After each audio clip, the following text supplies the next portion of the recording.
Karibuni ndugu watazamaji, niliopo hapa mbele yenu ni daktari wenu Dr. Chikalamoto. Niko hapa kwa ajili ya kuwaleteni elimu mbalimbali, elimu za kimaisha na elimu ambayo itakutoa kwenye changamoto ya matatizo uliokuwa nayo.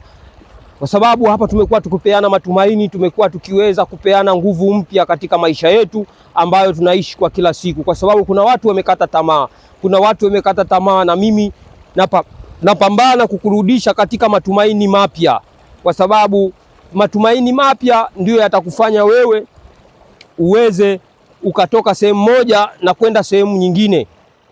Na elimu yetu ya leo itabobea sana, au itakaa sehemu ambako ni kwa jinsi yani kila kitu kilichopo katika maisha yako kina ishara yake, na kila kitu kinachokukuta kwenye maisha yako kina sababu zake. Kwa sababu watu wengi wanaona jambo linapowakuta katika maisha yao limekuja kwa bahati mbaya. Hakuna bahati mbaya yoyote inayotokea katika maisha. Kila kitu kina chanzo chake na sababu zake. Sasa zile sababu ndizo watu tunashindwa kuzing'amua mapema. Zile changamoto ndizo watu tunashindwa kuzing'amua mapema. Unakuta maradhi yameshaenea mwilini, mikosi imeshasambaa katika mwili, nyota yako imeshafifia, nyota yako imeshakuwa na kiza. Kwa hiyo unakuja wewe kushituka wakati tayari mambo yameshaharibika, tayari mambo yameshakuwa magumu, tayari mlima umeshakuwa mrefu. Kwa hiyo unapoanza kupambania lile swala, linakuwa ni swala gumu, linakuwa ni swala ambalo lina changamoto kubwa sana. Ninasema hivyo ni kwa sababu gani? Nataka nikueleze kila kitu ambacho kiko katika hii dunia kipo kwa sababu. Sasa unaweza ukajua utabiri wa kila jambo. Unaweza ukajua kila jambo kwa kutumia wadudu, kwa kutumia ndege, kwa kutumia vitu mbalimbali ambavyo wewe utaweza kukutana navyo katika sehemu mbalimbali. Kwa sababu wewe unaweza kuona jambo, au unaweza kuona sisimizi ukachukulia, mbona hawa sisimizi nimewaona, lakini hawa sisimizi huwa siwaoni. Inatakiwa ujiulize, kwa nini umeona sisimizi wakati hao sisimizi huwa waoni? Kuna hii elimu ya sisimizi. Nilishawapa hii elimu ya mchwa na sisimizi. Sasa nataka nikuelekeze kwamba kuna wale mchwa ambao ukishawaona katika maisha yako. Kuna wale mchwa ambao ni mchwa weusi. Wale mchwa, achana na wale mchwa wekundu. Kuna wale mchwa weusi wakubwa. Ukishawaona wale mchwa, ishara sio nzuri, inakuonyesha ishara yake kwamba sio nzuri. Yaani wale mchwa wanaashiria kwamba tayari katika mji wako, kwa sababu mara nyingi wale mchwa huwa wanaonekana katika nyumba zetu za biashara, huwa wanaonekana katika nyumba zetu za kulala, huwa wanaonekana sehemu zetu za kazi. Mtu unaweza kuwa una ofisi yako ambao unafanyia kazi, lakini siku hiyo umeenda umefungua ile ofisi, unakutana na mchwa wale wakubwa weusi, unasema hawa mchwa wameingiaje katika hii nyumba? Basi kumbe wale mchwa wana sababu kwa nini wameingia mle ndani. Elewa, utakapoona sio mchwa wekundu, wale mchwa weusi wale wakubwa utakapowaona katika ofisi yako, au utakapowaona katika nyumba yako, ujue kwamba tayari kuna uadui unaingia katika maisha yako. Kuna uchawi, yani wewe unataka kuondolewa katika hiyo nafasi, wewe unalogwa, wewe unafanyiwa mambo ambayo sio mazuri. Kwa hiyo inatakiwa uweze kuona kwamba hii ni ishara.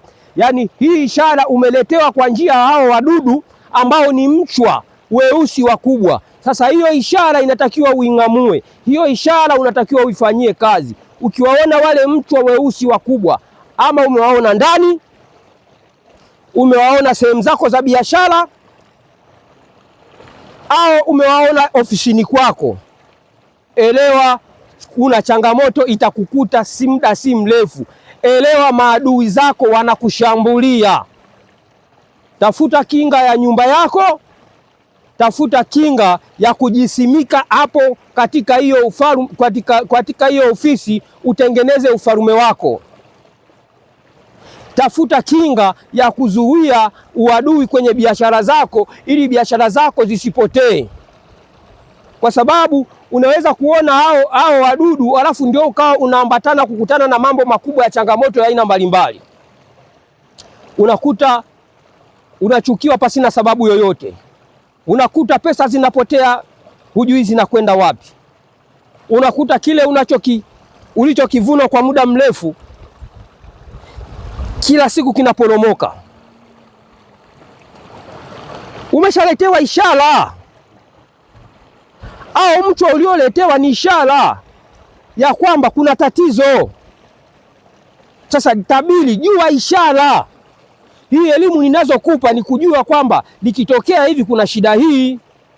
Hao mchwa wanapenda sana kutumika katika uadui, katika kuvuruga mambo ya mabaya, kufanya mambo mazuri yawe mabaya, katika uchawi. Kwa hiyo ndugu yangu, unapokutana na changamoto kama hizo, usiache kunitafuta ili nikuweze kukushauri ni jambo gani la kufanya, ni kitu kipi cha kufanya, ni mambo gani uyafanye ili utoke katika hizo changamoto. Kama utapuzia basi, kama utaona kwamba ni mzito, basi utakuwa unakutana na changamoto hizo kila siku. Na hayo maswala unaweza ukayakuta mjini, kijijini, popote pale anaweza akakukuta. Kuna sehemu ambako unaona sioni hata shimo, hawa mchwa mbona siwaoni sehemu alikotokea, lakini unaona mchwa tu anatokea, unakuta mchwa ndani. Hawa mchwa, nyumba yangu ina tailizi, mbona mimi nimekutana na hawa mchwa? Shida iko wapi? Jua ni shida ni moja mbili, kwamba Dr. Chikaramoto aliniambia ukikutana na haya mazingira, shida ni hii hapa. Nafikiri ndugu zanguni mmenielewa kwa makini na mtakuwa mmenifuata kwa makini. Naombeni muyatekeleze haya niliyoyawaambia na muyafuate kwa makini, kwa sababu yatawasaidia katika maisha yenu, yatawasaidia kuwatoa katika changamoto. Usipuuzie hizo ishara wala dalili. Kuna dalili nyingi sana.